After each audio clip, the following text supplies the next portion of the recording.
জুলাই গণঅভ্যুত্থানের ৬ মাস পেরিয়ে গেলেও এখনও নিশ্চিত হয়নি আহতদের সুচিকিৎসা। জুলাই শহীদ স্মৃতি ফাউন্ডেশন থেকে অনুদানের অর্থ বুঝে পাননি অধিকাংশ আহতরা। বারবার ফাউন্ডেশনের কার্যালয়ে গিয়েও অনুদান মিলছে না বলে অভিযোগ করেন আহতরা। এদিকে জুলাই শহীদ স্মৃতি ফাউন্ডেশন বলছে, আমলাতান্ত্রিক জটিলতা, ভুয়া প্রার্থীসহ বিভিন্ন জটিলতায় বিঘ্ন হচ্ছে সহায়তা কার্যক্রম। অভ্যুত্থানে আহতদের গ্যাজেট প্রকাশ না হওয়ায় ওয়ান স্টপ সার্ভিস চালু করা সম্ভব হচ্ছে না।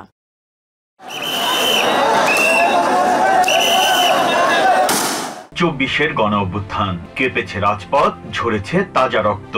জুলাই আগস্ট গণ অভ্যুত্থানে তৎকালীন সরকারের নির্দেশে আন্দোলনকারীদের উপর ঝাঁপিয়ে পড়ে আইন শৃঙ্খলা বাহিনী।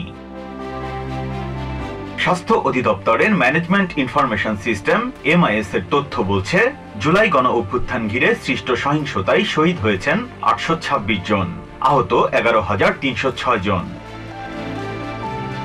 আহত ও শহীদ পরিবারকে সহায়তার লক্ষ্যে ২০২৪ সালের ১৫ অক্টোবর গঠন করা হয় জুলাই শহীদ স্মৃতি ফাউন্ডেশন। প্রতিষ্ঠানটির তথ্য অনুযায়ী গত বছরের ৩১ ডিসেম্বর পর্যন্ত শহীদ ও আহত ৩,৮০০ ব্যক্তি ও পরিবারকে আর্থিক সহায়তা দেওয়া হয়েছে।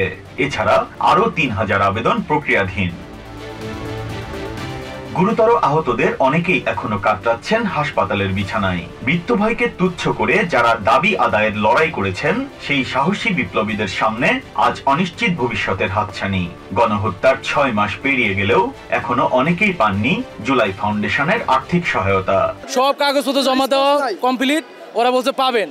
এখন জিজ্ঞাসা করলে বলছে এই ফেব্রুয়ারি মাসে পাবো, অমুক তারিখে পাবো, ওই তারিখে পাবো। এখন পর্যন্ত একটা না পাওয়া ওষুধ পর্যন্ত সরকারিভাবে আমরা পাইনি।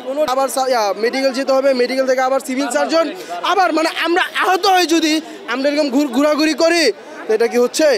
আমরা বৈষম্যর জন্য যুদ্ধ করেছি, স্পষ্টভাবে বলে দেই, বিশৃঙ্খলা করার চেষ্টা করবেন না।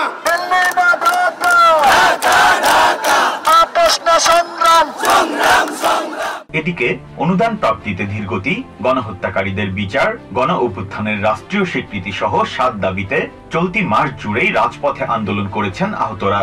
এ সময় জুলাই ফাউন্ডেশনকে অকার্যকর দাবি করার পাশাপাশি সমন্বয়কদের ভূমিকা নিয়েও প্রশ্ন তোলেন তারা। রাজনৈতিক দল গঠন করে এমপি মন্ত্রী হওয়ার জন্য যে পরিমাণ পরিশ্রম করতেছে, অথচ আমাদের আত্মত্যাগের বিনিময়ে তারা আজকে সমন্বয়ক। তালিকা প্রকাশ করা হয়নি এখনো। সরকার চাইলে ১ মাসে তো সম্ভব, কিন্তু সেটা ৬ মাস ওভার হয়ে গেছে, এখনো সে তালিকা প্রকাশ করতে পারে নাই।